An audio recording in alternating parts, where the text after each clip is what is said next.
Assalomu alaykum. Siz YouTube olamida Doktor M kanalini tomosha qilmoqdasiz. Kunlar sovishi bilan insonlarda buyrak va buyrak kasalliklari qo'zg'aydi. Pielonefrit, sistit, pielocystit yoki bo'lmasa pielekstaziya yoki bo'lmasa buyrak shamollashi, buyrak jomlari shamollashi boyagi aytadigan kasallarimiz tarjimasi.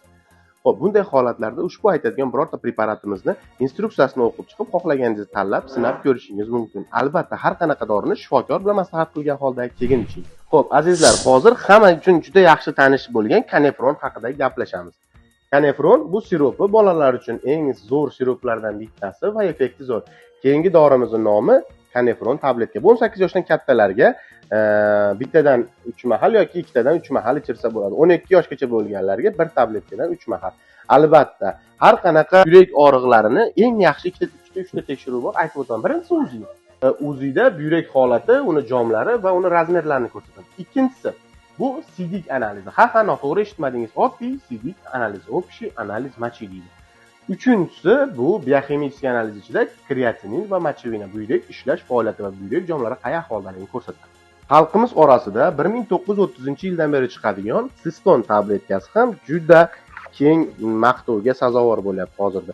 Buni tarkibi juda ko'p mumyo ham bor. Bu ham tabiiy dori vositasi. Bu buyrak tosh kasalligida ham effekti zo'r. Azizlar, agar sizning buyuragingizda tosh ko'chgan bo'lsa yoki shu kabi holatlar bo'lgan bo'lsa, albatta buyragingizni birinchi UZI, keyin ekskretoriografiya, ya'ni qonga kontrast jo'natgan holda tomografiya qiling. Sababi 7-8 santimetrgacha bo'lgan har qanaqa tosh quvuq yo'li sidik nayi orqali, buyrak bo'lsa sidik nayi orqali quvuq bilan chiqib ketadi. Agarda tosh 8 mm dan katta bo'lsa, endi buni operatsion yo'lini o'ylagan ma'qul. Albatta buni nefrolog yoki urolog bilan maslahat qilgan holda.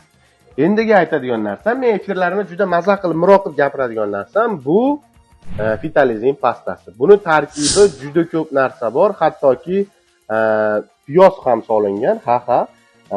Luk repchiti deb ishonmasanglar o'qib ko'rasizlar, ha.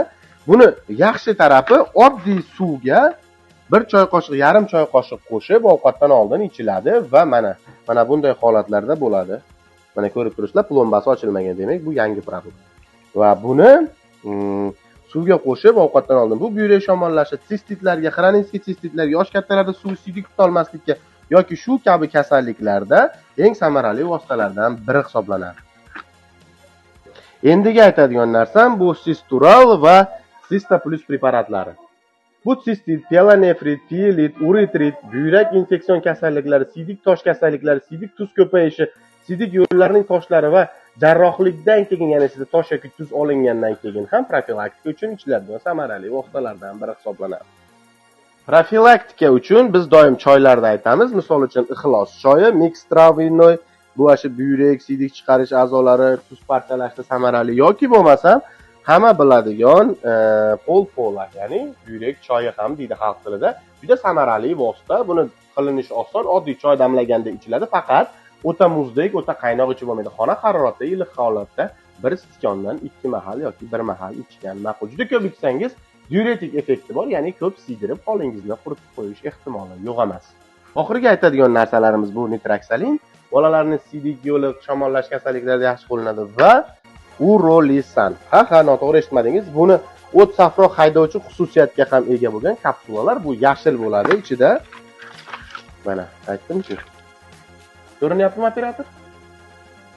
Ushbu preparatlarni ichishdan oldin instruksiyasi bilan tanishib qo'ying yoki bo'lmasa shifokor bilan maslahat qilgan holda faqat bitta preparatni qo'llashni tavsiya qilaman.